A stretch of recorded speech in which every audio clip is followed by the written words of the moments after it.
Hey guys, so it's been a hot second since I've made a video, and the last one I made I was sat in exactly the same place talking about anxiety, but today I'm going to talk about BPD, borderline personality disorder. Following up from my last video that was made a few months ago about borderline personality disorder, a lot has changed.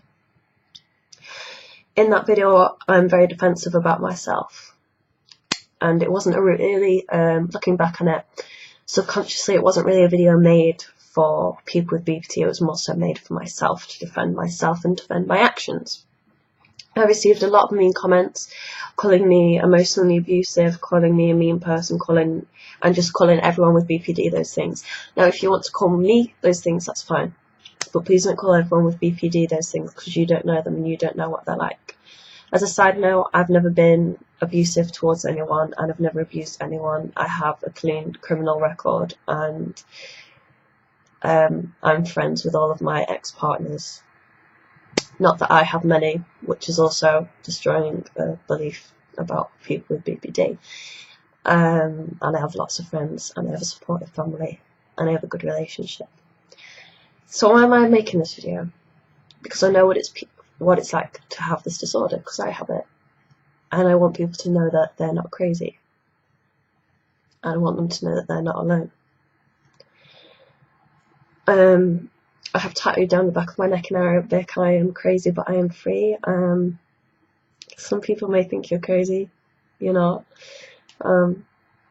People just don't understand. It's a horrible disorder.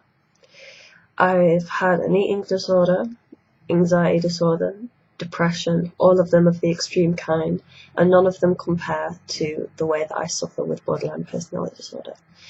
It's a struggle every single day, every single second. And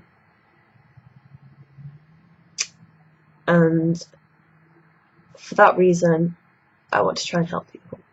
I don't want to speak out towards the negative comments that I've received, but instead speak towards the people that have said that they're grateful for the video. I don't want this video to be informative for people who don't know a lot about BPD, because it's a separate video and that's for a separate group of people. This is made for people like me, for people who feel alone, for people who feel they are crazy, for people who feel they're too mentally ill for the real world, but not mentally ill enough to be hospitalised as much as they want to and as much as they try. From own experience, I've been in A&E about 4 times now, and each time I've been discharged. I've never been an outpatient, and I've never received treatment for BPD because nobody knows how to handle it. And I didn't know how to handle it myself. Now, since making that video, I've moved out. And I've met lots of new people and made new friends. I didn't have any friends when I made that video. Not based on my BPD, but based on the fact that I was very busy. I worked every day of my life, or hours, 24 hours, so I didn't have time for friendships. I had a relationship, and that was it. And that was a successful relationship, and we're still very good friends. And he loved me, and I loved him. And we pretty much never had arguments, so there you go. Successful relationships are possible. We ended just purely because of distance, because we both liked intimacy. So how have I learned to handle it? I've met a lot of spiritual people.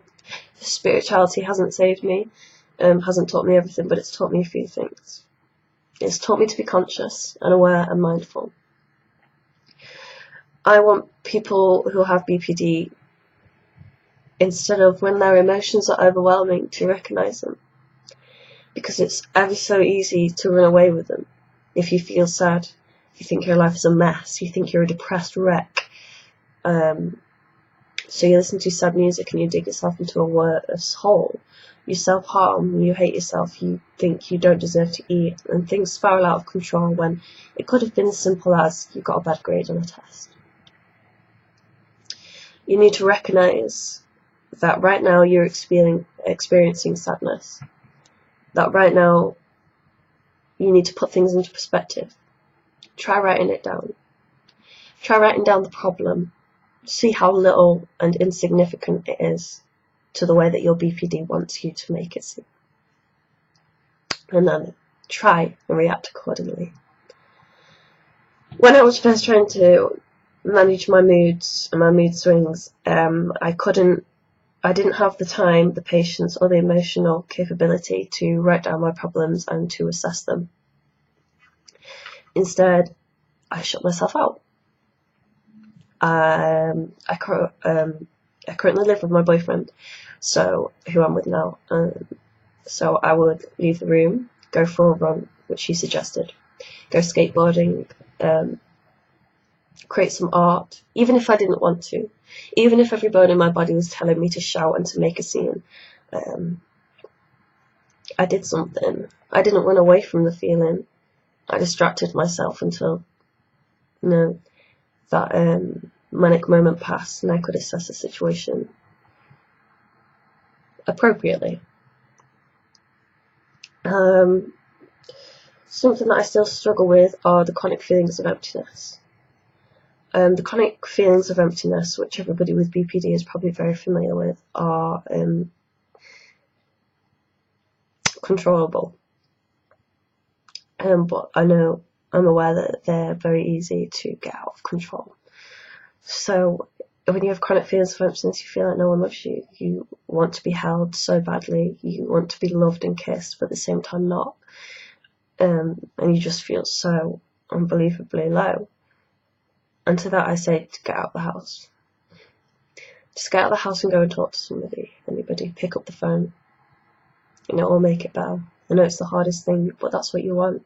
And instead of making statuses, or instead of making Snapchats or Instagram posts, which are attention seeking, which is your BPD, telling you to put how depressed you are, how low you feel, how you're on the edge, even though you're not really going to be right on the edge of committing suicide or doing something serious. Call up a friend and ask them to talk about anything, even if you're very hostile on the other end of the phone. Just explain. You'll have a good bad time, and they will talk and talk and listen, and eventually you'll be able to converse with them. Which is something else I wanted to talk about. So when you get into these manic moods and you get into these manic episodes, you can't let them control you, and you can't let them kind of take full throttle and make things appear as they aren't really. So do things. You need to fill your life with things. Go out a lot more, even though it's hard, like I was saying before. Even just to the shop, just a short break in your day, get out of the house, get out of your bedroom. And do so in an unreckless way. Because I know going outside can be a big trigger for being reckless. How to not be so reckless? It's hard. With recklessness and impulsiveness comes little tests that you carry out towards people and towards relationships, which you know is poisonous behaviour. Recognize it. Think, why am I doing this? Think, what is my objective? Because that's what you always need to think. Think, why am I making a status saying how depressed I am and how I'm on the edge? Think about, why am I testing this person, asking them questions which I know the answer to, just to try and see if they'll lie to me, just to try and get the reaction that I want. Just ask them. Just be an honest person. And just remember that it's not that deep. You don't need to do all these things. People aren't mind readers, and if you don't ask, you don't get. You're not crazy, so don't hate yourself. Don't think your life is so bad you need to self-destruct even further, because your life is worth so much more than that. We have great traits. We're very good mothers. We're very good fathers. We're very good at being owners of animals and caring for them. We're very caring, we're very empathetic. Although it takes a lot of energy to interact with people, sometimes too much. Or sometimes we get so much energy we interact with too many people and the wrong people. Always question yourself, why? Why am I about to do this? Why am I going to do this, and how will this benefit me? If you can kind of have this other person looking in on you, which is yourself, then Just take note of your behaviour and wonder, how would I feel if someone did that to me? For example, if you feel like you need to guilt trip someone and say, you're the worst friend ever, you're the worst mum ever, you're the worst girlfriend ever, think, what if they said that to you? How deeply would that hurt you? And remind yourself that you don't actually mean it, but instead you have alternative motives, and that's why you're saying that thing, for attention and for a reaction. And that's not a way that we want to act, and that's not who we are. That's BPD taking over. Now this third person that you've kind of placed outside, that's looking back on you and that's assessing your actions that you make, is who you really are. And ever since I started kind of doing that, the real me started, and the logical me started to integrate with that and came present, and my actions that BPD would usually cause have become a lot less demanding, a lot less powerful, a lot less overbearing. I'm a better girlfriend, I'm a hell of a better daughter, I'm a better friend. Purely from having patience with myself and with others. When people are in your life, they're in it because they want to be, not because they have to be, not because you're a burden, because to a degree they love you, or to a full degree they love you. To say that I'm over BPD is a false statement. I don't know if I'll ever be over BPD, but right now I'm learning some ways to cope, and I really want to share it with you guys.